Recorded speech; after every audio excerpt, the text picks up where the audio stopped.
बच्चों कैसे हैं आप। बच्चों फिर से हाजिर हूं जैसा कि पिछली क्लास में मैंने आपसे वादा किया था अकाउंटिंग ग्लॉसरी के साथ। तो सबसे पहले बच्चों हम ये जान लेते हैं कि अकाउंटिंग ग्लॉसरी क्या है। देखिए बच्चों, आप किसी भी चीज के साथ तब ही खेल सकते हो जब आपको उस चीज के बारे में यानी उसके इन्स एंड आउट्स उसके बारे में सब कुछ मालूम हो, तभी आप उस चीज के साथ खेल सकते हो। कहा जाता है कि वही लॉयर या वही एडवोकेट कानून के साथ खेल पाता है जो कानून की पूरी समझ रखता है। तो कानून की पूरी समझ रखने के लिए सबसे पहले आपको कानून के उन शब्दों का, उन वर्ड्स का, उस रेपर्टोयर का, उस स्टॉक का, उस ग्लॉसरी का नॉलेज होना जरूरी है जो कि यूज होती है, ताकि आप उन्हीं को समझकर उन्हीं के अगेंस्ट काम कर सके। हालांकि हमको यहां पर ऐसा नहीं करना है कि हम ऑपोजिट काम करें या नेगेटिव काम करें। यहां पर जो है हमको सबसे पहले अकाउंटिंग में यूज होने वाले हर वर्ड का मीनिंग पता होना चाहिए, ताकि हम जब आगे जाके अकाउंटिंग करें तो कंफ्यूजन की कोई संभावना ही ना बचे। तो चलिए शुरू करते हैं अकाउंटिंग ग्लॉसरी। बच्चों मैंने ऊपर लिखा है आप लोगों के लिए अकाउंटिंग ग्लॉसरी, और शुरुआत करते हैं एंटिटी के साथ में। मैं सबसे पहले आपको जो जो वर्ड्स हम लोग यहां पर डिस्क्राइब करने वाले हैं, एक्सप्लेन करने वाले हैं, उन सब की लिस्ट में आपको यहां पर बता रहा हूं। तो पहला आपके पास वर्ड है एंटिटी, दूसरा है आपके पास बिजनेस ट्रांजैक्शन, तीसरा आपके पास इवेंट है, चौथा है आपके पास अकाउंट्स, फिर है आपके पास कैपिटल, बहुत इंपॉर्टेंट है, फिर आपके पास है ड्राइंग्स, फिर आपके पास लाइबिलिटी, उसके बाद एसेट्स, उसके बाद में रेवेन्यू रिसीट्स, उसके बाद में कैपिटल रिसीट्स, उसके बाद में एक्सपेंडिचर्स और उसके बाद में एक्सपेंसेस। बच्चों आगे बात करें, इनकम है, उसके बाद प्रॉफिट है, फिर आपके पास गेन्स है, उसके बाद लॉसेस, उसके बाद परचेज, फिर बात करेंगे परचेज रिटर्न के बारे में, फिर सेल्स रिटर्न्स के बारे में, गुड्स के बारे में, स्टॉक क्या होता है, इन्वेंट्री क्या होती है, ट्रेड रिसीवेबल्स क्या होते हैं। बच्चों फिर बात करेंगे ट्रेड पेबल्स के बारे में, उसके बाद में कॉस्ट की बात की जाएगी, वाउचर किसे कहते हैं, डिस्काउंट किसे कहते हैं, रिबेट किसे कहते हैं, जीएसटी क्या है, गुड्स एंड सर्विस टैक्स, उसके बाद में एंट्री किसे कहा जाता है, बैड डेट्स किसे कहा जाता है, इंसॉल्वेंट किसे कहा जाता है, स्टोर्स क्या होता है, रेवेन्यू क्या होता है, रेवेन्यू फ्रॉम ऑपरेशन क्या होता है, इसके बाद टर्नओवर क्या होता है बच्चों, और फिर लाइव स्टॉक क्या होता है, और उसके बाद इन्वेस्टमेंट क्या होता है। इन सभी का हम लोग वन बाय वन पोस्टमार्टम करेंगे और बहुत डिटेल्ड में इन सारे वर्ड्स को समझने वाले हैं, क्योंकि अगर ये वर्ड्स आपको समझ में आ गए तो मानकर चलिएगा 30 से 40% अकाउंटिंग आपकी जेब में आ गई। तो आइए बच्चों सबसे पहले जानते हैं कि एंटिटी क्या होती है। तो देखिए एंटिटी का जो बेसिकली मतलब आपके पास होता है वो होता है entity means an economic unit. Economic unit का मतलब क्या हुआ कि जहां पर इकोनॉमिकल एक्टिविटी होती है, जैसे कि आपका ऑफिस हो गया, जैसे कि आपकी फैक्ट्री हो गई, आपका बिजनेस हो गया, ये सब क्या है, इकोनॉमिक यूनिट कहलाती है। और जो एंटिटी होती है बच्चों, ये एंटिटी दो तरीके की हो सकती है आपके पास। एक हो सकती है आपके पास बिजनेस एंटिटी और दूसरी हो सकती है आपके पास में नॉन बिजनेस एंटिटी। तो यहां पर हमने देखा है कि जो एंटिटी है वो एक हो सकती है आपके पास बिजनेस एंटिटी और दूसरी हो सकती है non business entity. Sir business entity क्या होती है? बिजनेस एंटिटी का मतलब होता है जहां पर आपका प्राइम कंसर्न, आपका मेन उद्देश्य, आपका मेन टारगेट सिर्फ प्रॉफिट अर्न करना होता है। और ये प्रॉफिट अर्निंग कैसे होती है? जहां पर आप या तो गुड्स बेचते हो या सर्विस बेचते हो। फॉर एग्जाम्पल अगर टाटा कंपनी की बात करते हैं तो टाटा कंपनी जो है वो अपनी कार्स बेचती है, तो उसके लिए गुड्स क्या हो गया, कार हो गया, तो वो कार बेचकर पैसा कमाती है। उसी तरीके से मान लीजिए कोई सीए फर्म है और सीए फर्म जो है वो अपनी अकाउंटिंग या टैक्सेशन की एडवाइजरी या कंसल्टेंसी देकर जो है लोगों से पैसा कमाते हैं, तो उनका पर्पस भी क्या हो गया, पैसा कमाना हो गया। एक व्यक्ति स्टॉक यानी गुड्स बेच रहा है और एक व्यक्ति अपनी सर्विसेज बेच रहा है, और उससे जो पैसा आ रहा है वो उसका प्रॉफिट बन रहा है और उसे कहते हैं बिजनेस एंटिटी। अगर हम बात करें नॉन बिजनेस एंटिटी की, तो जिसका प्राइम कंसर्न जो है वो पैसा कमाना नहीं होता, जो सोशल एक्टिविटी के लिए, सोशल अपलिफ्टमेंट के लिए बिजनेसेस चलते हैं या काम होते हैं, उसे नॉन बिजनेस एंटिटी कहा जाता है। इसकी पूरी डेफिनेशन जो है मैंने पीछे यहां पर लिख रखी है आप लोगों के लिए। A business entity means an economic unit which is formed for earning income by providing services और सेलिंग गुड्स लाइक रिलायंस और टाटा। इसे बोलते हैं हम लोग बिजनेस एंटिटी। और अगर बात की जाए नॉन बिजनेस एंटिटी की, तो अब non business entity means an entity which is formed not to earn profit but to render services to its members and to the society. Such entities are called not for profit organizations, इन्हें short में NPOs कहा जाता है, such as clubs, charitable hospitals, public libraries, religious institutions, cultural societies etcetera. तो बच्चों ये है आपका एंटिटी का फुल फॉर्म। एंटिटी क्या है? एक इकोनॉमिक यूनिट होती है और जो बिजनेस होते हैं वो दो तरह से हो सकते हैं, एक बिजनेस एंटिटी, एक non business entity. Business entity का प्राइम कंसर्न प्रॉफिट कमाना होता है, जबकि नॉन बिजनेस एंटिटी का प्राइम कंसर्न जो है वो लोगों की मदद करना होता है, उनको अपनी सर्विसेज देना होता है। बच्चों अब बात करते हैं ट्रांजैक्शंस के बारे में। Oh my God, this is the most important, आप कह सकते हो this is the most important thing और ग्लॉसरी जो आपको समझनी चाहिए, क्योंकि शुरुआत जो अकाउंटिंग की होगी वो ट्रांजैक्शन से ही होगी। तो ट्रांजैक्शन को हम लोग यहां पर बहुत ही डीप में समझने वाले हैं। सबसे पहले एक बहुत ही आम भाषा में, एक लेमन लैंग्वेज के अंदर मैं आपको समझा दूं, जो लेन देन होता है ना उसे ही ट्रांजैक्शन कहा जाता है। फॉर एग्जाम्पल, आप किसी दुकान पर गए और आप दूध लेकर वहां से आए, दूध है मान लीजिए 60 रुपए का, तो आपने दूध उससे लिया 1 किलो और आपने उसको दिए 60 रुपए। तो ये जो पैसे का एक्सचेंज हुआ और गुड्स का एक्सचेंज हुआ, यानी उसके पास पैसा गया और आपके पास में दूध आया, तो ये जो लेन देन हुआ इसे ही ट्रांजैक्शन कहा जाता है। अब अकाउंटिंग के लैंग्वेज में, एक प्रोफेशनल लैंग्वेज में मैं आपको समझा देता हूं इसका मतलब क्या होता है। तो देखिएगा, a business transaction is an economic activity.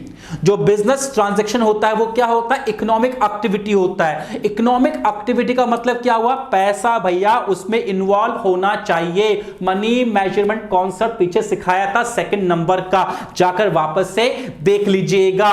तो बच्चों इकोनॉमिक एक्टिविटी होनी चाहिए, पैसे का ट्रांजैक्शन होना चाहिए of the business that changes it's financial position. Obviously जब पैसा आएगा या पैसा जाएगा तो जो भी हमारी फाइनेंशियल कंडीशन है उसमें चेंजेस तो आएंगे ही आएंगे। अगर ज्यादा पैसा गया तो हमारी फाइनेंशियल कंडीशन नीचे आ जाएगी, पैसा बहुत सारा हमारे पास आ गया तो हम लोग बहुत अमीर हो जाएंगे और हमारी जो फाइनेंशियल कंडीशन है वो बहुत बेहतर हो जाएगी। बहुत सिंपल सी बात है, whenever any business transaction takes place, it results in a change in the values of some of the assets, liabilities और कैपिटल। सिंपल सी बात है भैया, जब आपके पास पैसा आएगा और जाएगा तो जो आपकी लाइबिलिटीज होगी उस पर भी फर्क आएगा, कैपिटल पर भी फर्क आएगा और आपके एसेट्स पर भी फर्क निश्चित रूप से आएगा। सर एग्जांपल देके समझाइए। तो एग्जांपल के रूप में यूं समझ लो बच्चों कि मान लीजिए आपने कोई जमीन परचेज की है, लैंड परचेज की है, आपने मतलब बिजनेस ने। मैं सब कुछ जो बातें करूंगा वो बिजनेस को ध्यान में रखकर करूंगा, ये याद रखिएगा। तो मान लीजिए आपने यानी बिजनेस ने कोई जमीन परचेज की है, तो आप खुद सोचिए आपके पास जो एसेट है वो बढ़ेगी कि नहीं बढ़ेगी जमीन के रूप में। जितनी जमीन आपके पास पहले थी अब उसमें ये जमीन और ऐड हो जाएगी, तो वैल्यूज चेंज होगी कि नहीं होगी? हाँ सर वैल्यूज चेंज होगी। इसके अलावा मान लीजिए लाइबिलिटीज जो है, मान लीजिए कोई आपका क्रेडिटर है, मैं समझाऊंगा आपको आगे जाकर क्रेडिटर क्या होता है, पर सिंपल लैंग्वेज में समझ लो, जो लोग आपसे पैसा मांगते हैं ना उन्हें क्रेडिटर्स कहा जाता जाता है अकाउंट्स के लैंग्वेज में। तो अगर मान लीजिए आपने 5,000 रुपए पेमेंट कर दिया अपने किसी क्रेडिटर को, तो आपकी लायबिलिटी कम होगी कि नहीं होगी, यानी अब उसको पैसा नहीं देना पड़ेगा ना, क्योंकि पेमेंट तो कर चुके हो आप, तो आपके फिर से लायबिलिटी में फर्क आ जाएगा। यही कह रहा है कि जो भी बिजनेस ट्रांजैक्शन है जो इकोनॉमिक एक्टिविटी नेचर के होते हैं, उसके होने की वजह से आपकी एसेट्स, आपके लायबिलिटीज में चेंजेस आते हैं। अब आगे और बात करते हैं बिजनेस ट्रांजैक्शन के बारे में ही, और इसकी कैरेक्टरिस्टिक्स को समझते हैं, इसके फीचर्स को समझते हैं कि ट्रांजैक्शन को हम लोग और बेहतर कैसे समझ सकते हैं। मैं इसको डीप में इसलिए इतना समझा रहा हूं बच्चों, क्योंकि आपकी अकाउंटिंग की शुरुआत ही ट्रांजैक्शन से होगी, राइट। तो पहला पॉइंट कहता है it is concerned with transfer और exchange of goods and services for money consideration. बहुत सिंपल सी बात है, ये कॉन्सेप्ट कह रहा है कि भैया गुड्स जो है माल को लेना और देना, माल को खरीदना और बेचना, राइट, या सर्विसेज को देना जिसमें पैसा इन्वॉल्व हो, वो ट्रांजैक्शन कहलाता है। दूसरा कह रहा है इट हैज ड्यूअल और two aspects, one is debit and other is credit of equal sides और इक्वल अमाउंट। यानी ये कह रहा है कि ट्रांजैक्शन हुआ है तो भैया उसमें दो अकाउंट अफेक्ट होंगे, एक होगा डेबिट का, एक होगा क्रेडिट का। जो पीछे में आपको ड्यूअल एस्पेक्ट कॉन्सेप्ट समझाया था, बिल्कुल वही बात ये फीचर कह रहा है मुझे ट्रांजैक्शन का। आगे बात करें, it involves an economic activity. मैंने तो बात पहले कह दी, बिना इकोनॉमिक एक्टिविटी की तो बात हम लोग करेंगे ही नहीं, आपके इमोशंस की वैल्यू तो अकाउंट्स में है ही नहीं। For example, when goods are purchase और sold for cash or on credit, or when salaries are paid to an employees, or when interest is paid on money borrowed from the bank or financial institution, a business transaction takes place. Social activities are not considered as transaction. For example, if X purchases a gift for his friend, it will not be considered as a transaction because it is social engagement. कहने का मतलब यह है कि जिस चीज का आप बिजनेस कर रहे हो, उस बिजनेस के रिगार्डिंग जो भी आपने ट्रांजैक्शन किए हैं जिसमें पैसा इन्वॉल्व है, वो यहां पर काउंट होगा। अगर आपने अपने पर्सनल रिलेशनशिप को निभाने के लिए कुछ भी इकोनॉमिक एक्टिविटी की है तो उसे यहां पर ट्रांजैक्शन नहीं कहा जाएगा। आगे बात करें, अगर हम लोग जो हमारे बिजनेस ट्रांजैक्शन होते हैं वो दो तरीके के होते हैं, एक होते हैं एक्सटर्नल ट्रांजैक्शन और दूसरे होते हैं इंटरनल ट्रांजैक्शंस। अब एक्सटर्नल ट्रांजैक्शंस का मैं आपको एग्जांपल देकर समझाता हूं। जैसे मान लीजिए टाटा कंपनी है, मैंने यहां पर नेक्सॉन कार लगाई है, टाटा कंपनी है। अब टाटा कंपनी कार्स बनाती है, राइट, तो कार्स में तो बहुत सारे पार्ट्स लगते हैं, राइट, तो सारे पार्ट्स तो टाटा कंपनी बनाते नहीं होगी, वो कहीं ना कहीं से परचेज करती होगी। तो मान लीजिए टाटा कंपनी ने क्या क्या पहिए जो है वो एमआरएफ से परचेज किए। अब ये टाटा कंपनी एक अलग कंपनी है, अलग बिजनेस है, और जो एमआरएफ है वो एक डिफरेंट बिजनेस है। अब इस बिजनेस ने क्या किया, इस बिजनेस से कुछ परचेज किया, तो ऑब्वियसली यहां पर पैसा इन्वॉल्व होगा, इकोनॉमिक एक्टिविटी होगी, तो इसे एक्सटर्नल ट्रांजैक्शन कहा जाएगा। कहने का मतलब यह है कि जब एक बिजनेस किसी दूसरे बिजनेस से कोई ट्रांजैक्शन करता है, कोई इकोनॉमिक एक्टिविटी करता है, तो उसे एक्सटर्नल ट्रांजैक्शन कहा जाता है। अब बात करते हैं हम लोग इंटरनल ट्रांजैक्शन की। तो देखिए, इंटरनल ट्रांजैक्शन का जो बेस्ट एग्जांपल हमारे पास है वो है डेप्रिसिएशन। डेप्रिसिएशन में क्या होता है, जैसे मैंने समझाया आपको कि एसेट की वैल्यू जो होती है वो कम हो जाती है, तो ये भी आपका एक इकोनॉमिक ट्रांजैक्शन ही तो हुआ, क्योंकि वैल्यू तो कम हो रही है वहां पर। लेकिन ये जो ट्रांजैक्शन है इसका संबंध किसी बाहर वाले व्यक्ति से या बाहर वाले बिजनेस से नहीं है, ये हमारी फर्म की बात है, फर्म के अंदर का ही ट्रांजैक्शन है, बिजनेस के अंदर का ही ट्रांजैक्शन है, इसलिए इसे इंटरनल ट्रांजैक्शन हम लोग कहते हैं। तो दो तरीके के ट्रांजैक्शन हो गए, एक्सटर्नल ट्रांजैक्शन और इंटरनल ट्रांजैक्शन। बच्चों लिखा हुआ है आगे, इसी चीज को मैंने जो है, जो अभी मैंने आपको पिक्चर्स के रूप में समझाया है, उसको मैंने लैंग्वेज के रूप में भी यहां लिख दिया है ताकि आप एग्जाम में आराम से लिख सको। बिजनेस ट्रांजैक्शन में be classified into two types, जैसा मैंने समझाया आपको, external and internal. External transactions are those which involve economic activities between यहां पर उसने कहा टू इंडिपेंडेंट बिजनेस, यानी दो जो अलग अलग बिजनेस है उनके बीच में जो ट्रांजैक्शन हुआ, जैसे मैंने कहा टाटा और एमआरएफ के बीच में। Internal transactions are those economic activities that take place entirely within one business entity such as depreciation charge on fixed assets. तो ये हो गया आपका ट्रांजैक्शन एक्सटर्नल और इंटरनल। बच्चों अगला जो कैरेक्टरिस्टिक है ट्रांजैक्शन का वो मुझे कहता है a change in the values of some of the assets, liabilities और capital। जब भी कोई इकोनॉमिक ट्रांजैक्शन होगा बिजनेस में तो आपकी जो भी एसेट्स होंगी या जो भी लाइबिलिटीज होंगी उनमें चेंजेस आना लाजमी है। इसके लिए मैंने आप लोगों के लिए यहां पर दो बैलेंस शीट बनाई है जो कि आप आगे जाकर सीखोगे अकाउंट्स में, राइट।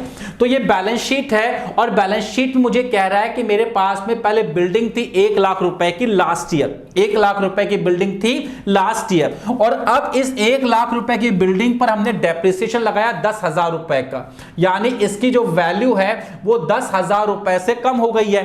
तो इस साल जो बैलेंस शीट में वैल्यू आएगी वो कितनी आएगी, वो 90,000 रुपीस की आएगी। ये जो बैलेंस शीट है ये प्रीवियस ईयर की यानी लास्ट ईयर की बैलेंस शीट है और ये करंट ईयर की यानी इस साल की बैलेंस शीट है।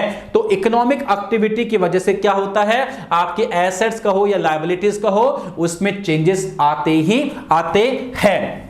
इसको लैंग्वेज के रूप में यहां पे मैंने लिख रखा है, it results in a change in the financial position of the firm, a change in the values of the assets, liabilities और कैपिटल। बच्चों ट्रांजैक्शन का जो ये फीचर है वो कहता है कि जो भी ट्रांजैक्शन हो रहा है उसको आप मनी में मेजर कर सको, पैसे में उसको तोल सको तो ही उसे ट्रांजैक्शन माना जाएगा। एग्जांपल देके समझाता हूं, यहां पर मैंने एक फैक्ट्री लगाई है और उस फैक्ट्री में आग लग गई, फायर लग गई इस फैक्ट्री के अंदर। तो जब फैक्ट्री में आग लगेगी तो नुकसान होगा कि नहीं होगा, जी सर बिल्कुल नुकसान होगा। तो उस नुकसान को आप काउंट कर सकते हो नहीं कर सकते हो, बिल्कुल कर सकते हो भैया, कि बिल्डिंग कितने रुपए की थी, उसमें कितने रुपए का माल पड़ा हुआ था और बाकी चीजें कितनी थी, कितनी उसमें एसेट्स थी। अगर वो सब जल के राख हो गई तो पता है आपको साहब 10 लाख की बिल्डिंग थी, 5 लाख का माल था, 20 लाख का ये था, कुल मिला के जो है 10 और 20 30 और 5 35 लाख रुपए का नुकसान हो गया। इसका मतलब यह हुआ कि अगर फैक्ट्री में आग लगी है तो यह भी एक बिजनेस ट्रांजैक्शन के रूप में काउंट होगा, लॉस बाय फायर के रूप में काउंट होगा और इसे अकाउंट्स में जगह मिलेगी और यह एक इकोनॉमिकल एक्टिविटी है, चाहे नुकसान ही क्यों ना हुआ हो, राइट। लेकिन मान लीजिए हमारा एक बहुत अच्छा एम्प्लॉय था, बहुत अच्छा एम्प्लॉय था, बहुत ही अच्छा एम्प्लॉय था और इसकी वजह से जो है हम लोग बहुत नोट छापा करते थे, हमारे बिजनेस जो है वो बहुत ग्रो करता था। लेकिन उसकी उम्र हो गई रे बाबा, है ना, उसकी उम्र हो गई और उसकी एज हो गई मान लीजिए 80 साल की एज हो गई। अब वो नहीं चल पा रहा, बोल रहा भैया अब मुझसे काम नहीं होगा, अब मैं रिटायर होना चाहता हूं। हालांकि रिटायर तो 60 साल की एज में ही होना चाहिए था, लेकिन बिजनेस ने उसको रोक रखा था, नहीं नहीं आप और काम कीजिए और काम कीजिए। अब 80 साल की एज हो गई तो भैया वो छोड़कर जाएगा। अब सोचिए इस बंदे की वजह से, इस एम्प्लॉय की वजह से बिजनेस को करोड़ों रुपए का प्रॉफिट हुआ करता था, लेकिन अब ये रिटायर हो गया, राजी खुशी चला गया। अब इसके जाने से बताओ बट फर्म को लॉस होगा कि नहीं होगा, बिल्कुल लॉस होगा। लेकिन इसको आप काउंट कैसे करोगे, इसको आप काउंट कैसे करोगे? भले ही इसके जाने से जो लॉस हो रहा है वो इससे ज्यादा हो सकता है, लेकिन फिर भी यह कोई ट्रांजैक्शन नहीं है, इसलिए इसे अकाउंट्स में हम जगह नहीं देंगे। यह समझाना चाहता है ये वाला ट्रांजैक्शन।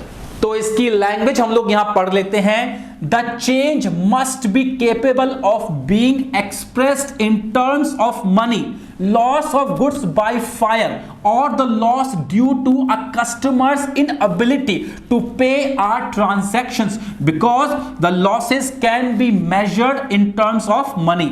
वही बात कह रहा है, अगर आग लग जाए या कोई डेटर जो है जिससे हम पैसा मांगते हैं वो हमारा पैसा खा जाए तो ये एक इकोनॉमिक एक्टिविटी है, भले ही लॉस हो तो उसे ट्रांजैक्शन कहा जाएगा। लेकिन however when an efficient manager retires from the firm, the loss to the business may be quite large, but since it cannot be measured in terms of money, it will not be a business transaction।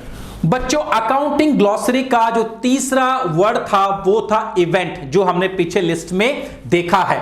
बच्चों event का जो basically मतलब यहां पर होता है वो होता है एंड रिजल्ट। इवेंट का जो मतलब होता है वो होता है एंड रिजल्ट, यानी जो भी ट्रांजैक्शन या जो कुछ भी हुआ उससे लास्ट में क्या हुआ उसे इवेंट कहा जाता है। जैसा कि मैंने यहां पर एग्जांपल देख के आपको समझाया है कि हमने सेल्स की है 3,80,000 रुपए की, और इस सेल्स को करके जो हमको 3,80,000 रुपए की इनकम मिली है, इसके लिए हमने माल परचेज भी किया होगा, तो फ्री में तो आया नहीं होगा, वो भी हमने परचेज किया होगा।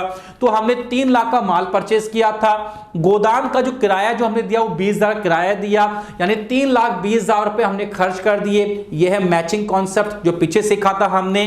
तो 3,80,000 रुपए माल बेचा 3,20,000 वाला, तो हमको यहां पे 60,000 रुपए का क्या हो गया, प्रॉफिट हो गया। इसे इवेंट कहा जाता है कि हमारा एंड रिजल्ट क्या निकल कर आ रहा है। So this is and result.